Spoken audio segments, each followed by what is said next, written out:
একটি সমাধি যা কেবল প্রেমের প্রতীক নয়, বরং ইতিহাসের গভীরে লুকিয়ে আছে একের পর এক রহস্য।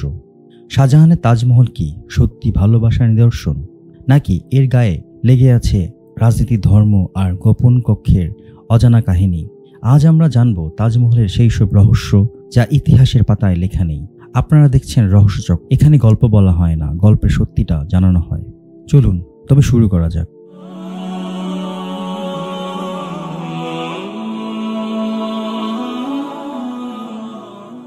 তাজমহলের ইতিহাসের রহস্য। তাজমহল একটি নাম যা শুনলেই চোখের সামনে ভেসে ওঠে অপূর্ব সাদা মার্বেলে এক অনন্য স্থাপত্য। বিশ্বের সপ্তম আশ্চর্যের একটি হিসেবে তাজমহল শুধু স্থাপত্যের গৌরব নয়, বরং প্রেম, দুঃখ আর রহস্যের প্রতীক। যদিও ইতিহাস অনুযায়ী এটি সম্রাট শাহজাহান তার স্ত্রী মমতাজ মহলের স্মৃতিতে নির্মাণ করেন, তবে এর ইতিহাস ঘিরে রয়েছে নানা গোপন কাহিনী, বিতর্ক এবং রহস্য যা আজও গবেষকদের কৌতূহলের কেন্দ্রবিন্দু। কি আছে এমন রহস্য তাজমহলের মধ্যে? আজকে সেটাই জানবো আমরা এই রহস্যচক্রে। কালো তাজমহলের কিংবদন্তি। সবচেয়ে জনপ্রিয় রহস্যগুলোর একটি হলো কালো তাজমহল। কথিত আছে শাহজাহান চেয়েছিলেন যমুনা নদীর ওপারে একটি কালো মার্বেলের তাজমহল তৈরি করতে, যেখানে তিনি নিজে শায়িত থাকবেন। এই কালো তাজমহল হতো সাদা তাজমহলের ঠিক বিপরীতে। অনেকে বলেন আগ্রা দুর্গ থেকে দেখা যমুনার অপর পাশে কালো মার্বেলের কিছু ভগ্নাশেষ এই মতকে সমর্থন করে, কিন্তু ঐতিহাসিক প্রমাণে এর কোনো নিশ্চিত তথ্য নেই। কেউ কেউ বিশ্বাস করেন আওরঙ্গজেবের ক্ষমতা গ্রহণ করার পরে পিতার এই পরিকল্পনা বন্ধ করে দেন। হিন্দু মন্দির বিতর্ক। সবচেয়ে বিতর্কিত রহস্য হলো তাজমহলের আদতে কি একটি হিন্দু মন্দির ছিল।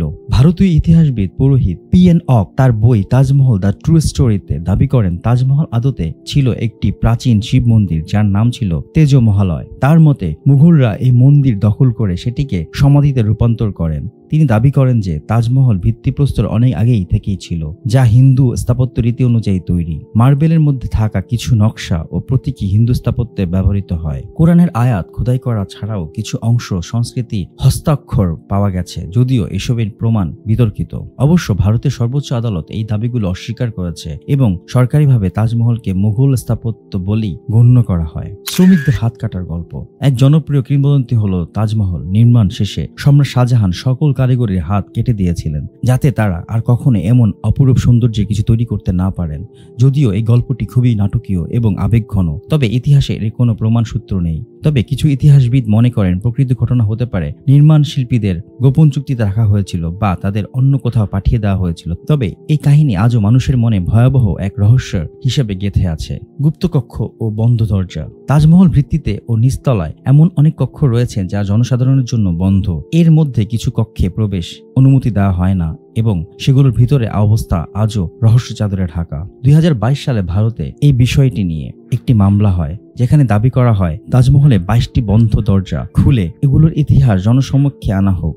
তবে আদালত এই দাবিকে ভিত্তিহীন বলে খারিজ করে। কিছু গবেষক দাবি করেন ওই কক্ষে হয়তো মমতাজ মহলের আসল সমাধি বা প্রাচীন স্থাপত্যর অংশ লুকিয়ে রাখা হয়েছে। কেউ কেউ আবার বলেন যেখানে গুপ্তধন বা অন্য কোনো ঐতিহাসিক নিদর্শন লুকানো রয়েছে।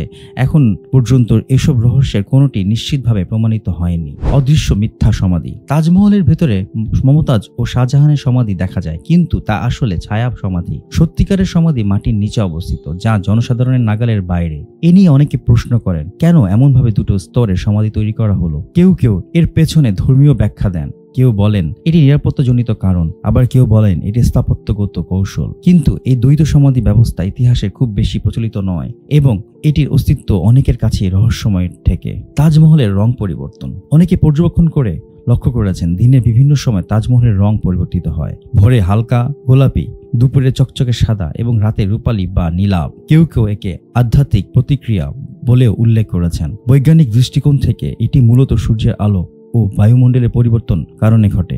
তবে অনেক পর্যটক এই রং পরিবর্তনকে তাজমহলের এক অলৌকিক সৌন্দর্যের রহস্য বলে থাকেন। শাহজাহানের সমাধি অসমতা। মমতাজের সমাধি তাজমহলের কেন্দ্রে অবস্থিত হলেও শাহজাহানের সমাধির পাশে সরে গিয়ে রাখা হয়েছে। স্থাপত্য অনুযায়ী এটি অস্বাভাবিক, কারণ শাহজাহানেরও একটি কেন্দ্রীয় সমাধি থাকা উচিত ছিল। এই নিয়ে অনেক গবেষক প্রশ্ন তুলেছেন, শাহজাহান কি আসলে এই তাজমহলের জন্য নিজের সমাধি কল্পনা করেননি, নাকি তিনি কখনোই এখানে কবর পাওয়ার কথা ভাবেনি। ভেতরের শব্দ প্রতিধ্বনি না হওয়া। তাজমহলের একটি বিস্ময়কর বৈশিষ্ট্য হলো মূল কক্ষের ভেতরে দাঁড়িয়ে উচ্চ স্বরে কথা বললেও প্রতিধ্বনি শোনা যায় না। এই অদ্ভুত নীরবতা অনেকেই অবাক করেছে। কেউ কেউ বলেন এই স্থাপত্য পরিকল্পনা এমনভাবে করা হয়েছে যাতে মমতাজের চিরশান্তির বিঘ্ন না ঘটে। তবে কিছু কিছু স্থাপত্যবিদ ব্যাখ্যা করেন এই নির্দিষ্ট প্রাচীরে বাঁক ও মার্বেলের শোষণ ক্ষমতার ফল। তাজমহল শুধু প্রেমের এক নিদর্শন নয়, বরং ইতিহাসের এক জীবন্ত রহস্য, যার প্রতিটি ইট যেন বহন করে শতাব্দীর বিস্ময়। তাজমহল একদিকে যেমন প্রেমের অমর নিদর্শন, তেমনি রহস্যে ঘেরা এক বিস্ময়। তার চারপাশে ঘুরে বেড়ানো এসব কিংবদন্তি, অজানা কাহিনী, বিতর্ক এবং অন্ধকার দিক আমাদের মনে করিয়ে দেয় প্রতিটি সুন্দর জিনিসের পেছনে লুকিয়ে থাকে অজানা গল্প, অমীমাংসিত প্রশ্ন।